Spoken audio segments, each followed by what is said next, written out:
Assalamualaikum warahmatullahi wabarakatuh. Kami dari kelompok 7 akan menyampaikan hasil jurnal kami yang beranggota 5 orang. Saya sebagai moderator, Tri Putri Sari, dan rekan-rekan saya, Sofi Asri, Mas Nasari Siregar, Gema Berlia, dan Nisa Uljana. Baiklah, selanjutnya cara penemuan kebenaran. Cara penemuan kebenaran dapat dilakukan dengan cara yang berbeda, cara ilmiah dan non-ilmiah. Cara-cara untuk menemukan kebenaran sebagaimana diuraikan oleh Hartono Kusnadi tahun 1990 sebagai berikut. 1. Penemuan secara kebetulan. Ialah penemuan yang tanpa disengaja. Penemuan secara kebetulan ini banyak berguna walaupun terjadinya dengan cara ilmiah atau tanpa direncanakan. 2.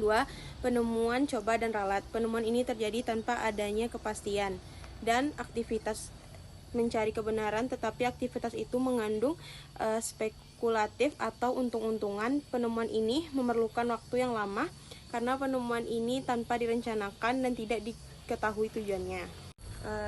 3. Penemuan melalui otoritas atau kewibawaan. Melalui kewibawaan di sini artinya orang-orang mempunyai kedudukan dan kekuasaan sehingga diterima sebagai kebenaran meskipun pendapat seperti itu tidak didasarkan oleh pemikiran ilmiah. 4. Penemuan secara spekulatif. Cara ini mirip dengan coba dan akan tetapi perbedaannya ralat memang ada. 5. Penemuan kebenaran lewat cara berpikir kritis dan rasional. Kemampuan berpikir manusia sebagai upaya menemukan kebenaran dan menghadapi masalah manusia bisa menganalisanya berdasarkan pengalaman dan pengetahuan yang dimilikinya. 6. Penemuan kebenaran melalui penelitian ilmiah. Cara mencari kebenarannya ialah dengan melalui penelitian. Definisi kebenaran. Kebenaran merupakan sesuatu yang benar-benar sesuai dengan realita. Kebenaran ini dapat diperoleh melalui pengetahuan dan wawasan yang dimiliki seseorang. Seseorang yang memiliki pengetahuan cenderung akan tertarik terhadap suatu hal. Mereka akan penasaran sehingga melakukan penelitian atau pengamatan untuk membuktikan kebenarannya. Seseorang yang berpengetahuan akan mengatasi problematika yang terjadi dalam kehidupan sehari-hari. Ia cenderung berpikir kritis akan hal-hal yang ditemuinya dalam kehidupan. Kebenaran. Jenis-jenis kebenaran dibagi menjadi 3. Yang pertama, kebenaran epistemologikal.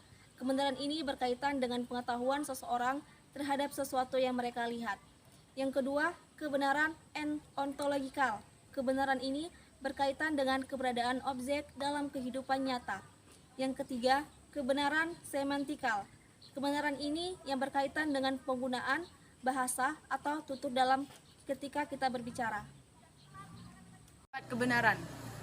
Kebenaran adalah suatu hal yang dapat dibuktikan secara objektif dan fakta yang sesuai dengan kenyataan.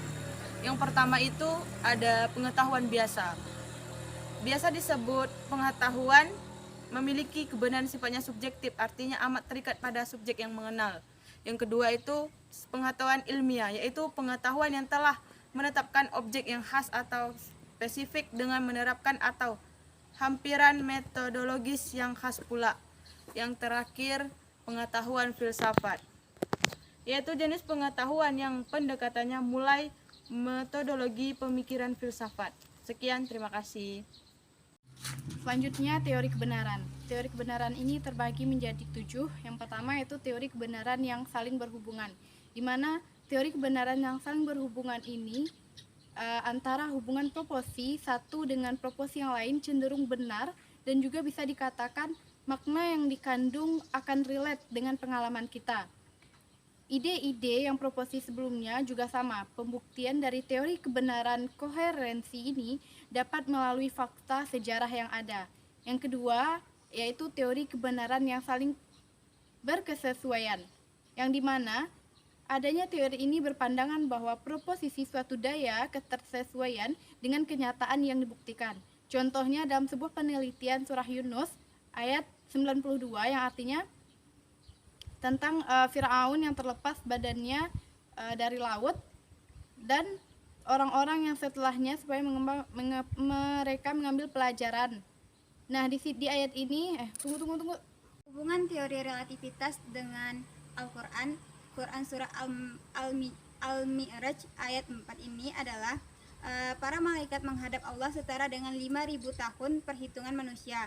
Namun bagi malaikat hanya memerlukan 1 hari. Berdasarkan kosim kecepatan dapat dihitung sebesar 8.250 cahaya per hari atau 24 jam. Sedangkan konstanta kecepatan cahaya adalah C sama dengan 2,99 km per detik dibulatkan menjadi 300.000 km per detik. Dengan kata lain, cahaya melaju dengan kecepatan melampaui kecepatan cahaya adalah sesuatu yang sangat mudah, dan menghadap Allah dengan kecepatan yang demikian adalah yang sangat logis. Baiklah, itulah hasil presentasi dari kelompok kami dari penjelasan dan jurnal yang kami buat. Saya akhiri, wassalamualaikum warahmatullahi wabarakatuh.